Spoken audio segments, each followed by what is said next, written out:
In the previous video, I developed the idea that adulthood is linked to maturity. I chose to start from the German philosopher Immanuel Kant's essay, What is Enlightenment?, where he argues that enlightenment includes a form of maturity in which one moves away from an immature state. Immaturity entails that you are not willing or dare to think for yourself. Instead, you let what others think for you, which includes a kind of domestication of the human being in line with the established order. In this video, I will elaborate on on what this could mean for understanding the purpose of higher education with the help of the Dutch educational philosopher Gert Biesta's thinking in relation to the purpose of education and adulthood. Like Kant, Biesta also sees adulthood in relation to an emancipatory project. He emphasizes, however, that this emancipation occurs when students appear as subjects. However, this is something that Biesta believes is not possible to talk about in today's context for higher education. He believes that all the discussions about education have been stifled due to what he describes as the learnification of education. The learnification of education describes a process where education is shaped primarily from a language of learning, which introduces the purpose of education to so-called learning. As Biesta highlights, one problem with the language of learning is that it makes the question of the purpose of education unnecessary or even irrelevant. Put simply, as long as education is only concerned with learning, the main interest of educational institutions and educators is controlling the variables of learning to more effectively get degrees into the hands of students. Accordingly, if learning is the only purpose that is emphasized, any other discussions on the purpose of education becomes derailed by questions on what and how the students should learn. Of course, Biesta would say that it is not unimportant that students learn skills and gain deeper knowledge of various themes, but he questions a tendency where education becomes only about learning. To quickly return to the focus of this lecture, it can be argued that the learnification of education also challenges higher education's ability and interest in guiding students in the process of becoming adults. If our purpose is only learning, all other purposes are suspect. If higher education contributes to adulthood, it will at most be seen as a side effect of learning, but should not be seen as an end in itself. If that's the case, we really should question again whether there is anything that makes higher education unique, invaluable, and irreplaceable. Is it really, if it really is like higher in a real sense? Consequently, if learning is the only purpose, then higher education is only a continuation from other levels of learning, something you do after completing primary and secondary education. But beyond that, as every level deals with learning, it has nothing to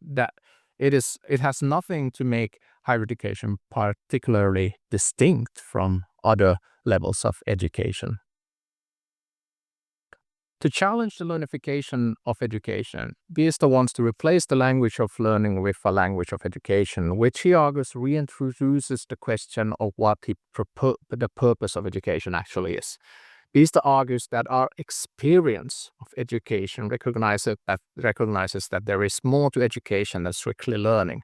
So from a phenomenological perspective, Biesta therefore suggests three purposes of education: qualification, socialization, and subjectification.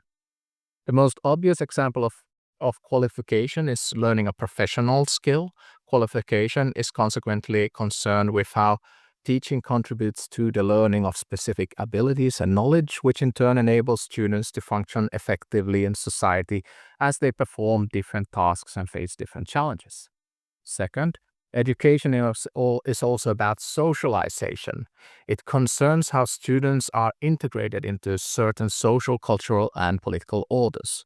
This is done primarily by conveying different norms and values through education. Finally, subjectification makes education concerned with contributing to the student becoming a subject, which encourages students to become, as Biesta writes, independent subjects of action and responsibility. According to Biesta, for education to be fully educational, it needs to consider all three purposes of education. Without one or the other, there would be something missing from the experience of education. Consequently, education would not be fully educational. Therefore, an educator needs to strike a good balance between all these three purposes to be fully engaged in education. That being said, and for our interest more importantly, it is above all the question of subjectification that Biesta emphasizes and develops in his phenomenology of education.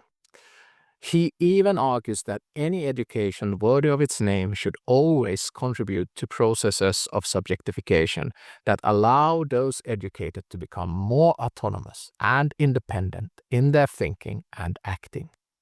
If you accept Biesta's normative claim that education should relate to subjectification, which can be argued as is an educational purpose if you deviate from the language of learning, it accordingly becomes important that education gives the students opportunities to then appear as subjects.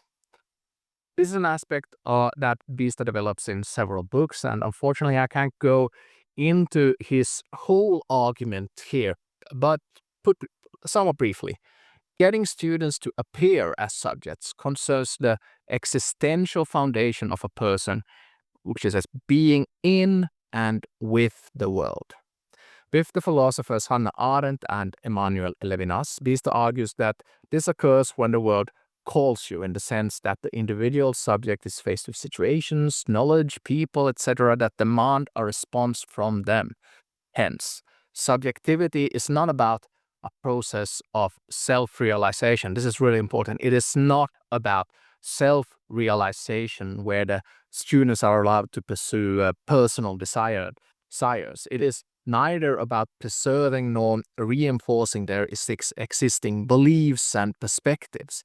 Instead, it is a process of requiring subjective responsibility from the students. As Hannah Arendt would put it, subjectification requires them to respond as subjects in a world that wants action from them specifically, and no one else. Put in another way, the subjectivity process is not about students gaining insights into their innermost concerns or realizing what they want out of life. It is neither primarily about developing an identity nor providing answers to the questions of what makes them unique. Instead, it's about answering the question, when does it matter that I am I? Or put in another way, going back to Kant, when do I have to think for myself and no one else? Accordingly, subjectification is about discovering the existential foundation of being itself, about letting yourself as a subject be present in a world and not only conform to the established order through learning. And here I want you to pay attention to what Biesta writes. Subjectification is about letting you find the desire, and I quote, for wanting to exist in and with the world in a grown-up way, that is, as subject. Here, it is interesting for our purposes that Biesta describes this subjectivity as existing in a world in a grown-up way. We see here similarities with what Kant makes that we discussed in the previous video. Becoming an adult is about taking responsibility for your own existence in the world, where you do not rely on someone else to think for yourself. Instead, you play an active role in your life and dare to take your place in a world that potentially wants to make you domesticated according to an established order. An adult is thus someone who dares to think freely. What Biesta adds to this understanding of adulthood is that he emphasizes the collective aspects of adulthood. Subjectification is not only about existing in the world. It also entails existing with the world. Being an adult does not mean that you can impose your own will on the world. As I already stated, subjectification is not about pursuing personal desires, nor preserving nor reinforcing existing beliefs and perspective. It is not about making the world an object of your own will and then more or less doing what you want with it. Such a person would perhaps value individual freedom, but would take no responsibility for the freedom of others. It is an existence without responsibility, and in a similar way to Kant, Biesta describes this life as infantile. The purpose of education is thus, according to Biesta, to counteract an infantile way of being in the world, where the subject is egocentric and instead encourages uh, and should education should instead encourage a grown-up way of being in the world, where the subject takes responsibility for the world. In concrete terms, this would mean that higher education, if we want to make adulthood an important purpose of education, it needs to open and protect spaces in which subjectification can occur, chiefly through teaching, by redirecting students' attention towards the world, and by challenging self-centered infantility. According to Biesta, the educator can do this by creating opportunities for, he calls, interruption. It entails actively confronting or enabling someone else to confront the student with something that disrupts their way of perceiving life, the world, and everything, to borrow a phrase from Douglas Adams. Thus, the interruption entails forcing the student to be confronted by the one or the thing that is other, someone or something different, and thus something that requires the student to take pause. Accordingly, they are interrupted. Here again, it might be helpful to remember what Kant argued. Maturity is about being able to think freely and not to have others thinking for you. We also remember that people, in order for this to happen, need freedom to express themselves in public. Something that that was withheld from them in Kant's time, but also in ours, as I suggested. The interruption describes the process by which people are given the freedom to break free from established knowledge. But it is also an opportunity that challenges human laziness, another thing that keeps people immature, according to Kant. The interruption forces the students to make a choice.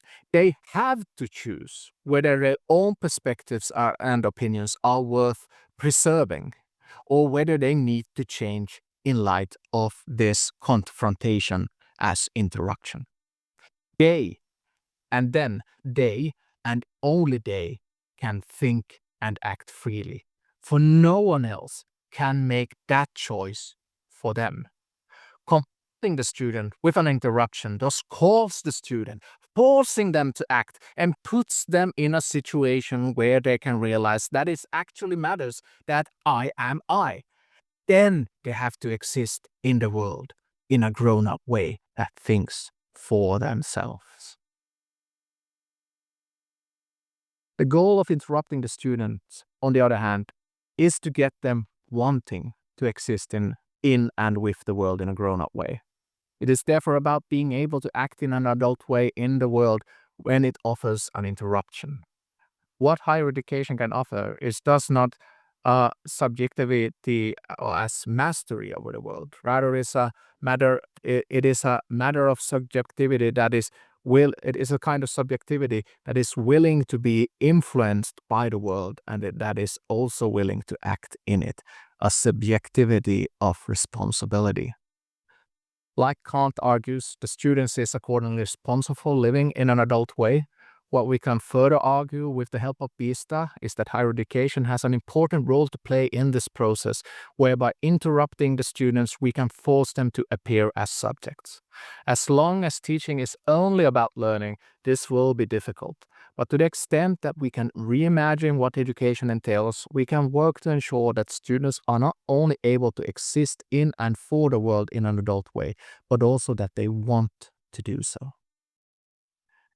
In the final video, I will suggest how higher education can start to develop these ideas into practice. So, see you there.